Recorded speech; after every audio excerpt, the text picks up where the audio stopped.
उसी को लेके और महापौर को जगाने के लिए, क्षेत्र की जनता को बताने के लिए कि किस प्रकार से कांग्रेस ने कोरबा की जनता को धोखा दिया है।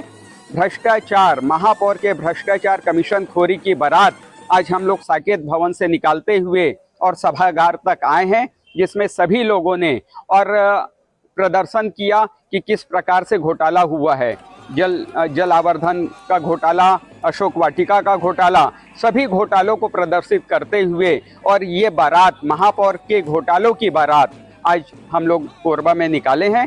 साकेत भवन से निकाल के सभागार तक आए हैं। आज उसी तर्ज में और नकली नोट हमारे पार्षद साथी लेके आए थे, जो महापौर बने हुए थे दूल्हे के रूप में उनके हाथ में, और वो नकली नोट, कमीशन का नोट, और उन्होंने अपने हाथ में रखा हुआ। लगातार 5 वर्षों से, और जो शुरुआती 4 वर्ष रहे हैं जिसमें राज्य में भी कांग्रेस की सरकार रही, उस समय लगातार भ्रष्टाचार क्षेत्र में हुए।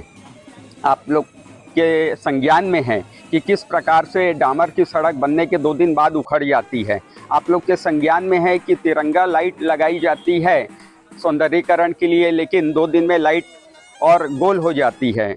आप लोगों के ध्यान में है कि चौक चौराहे के सौंदर्यीकरण के लिए हमर कोरबा, आई लव कोरबा इस प्रकार से लगाया गया, लेकिन 5 दिन में और वो सब बिगड़ गई। इस प्रकार से भ्रष्टाचार की भेंट चढ़ चुका है कोरबा नगर निगम।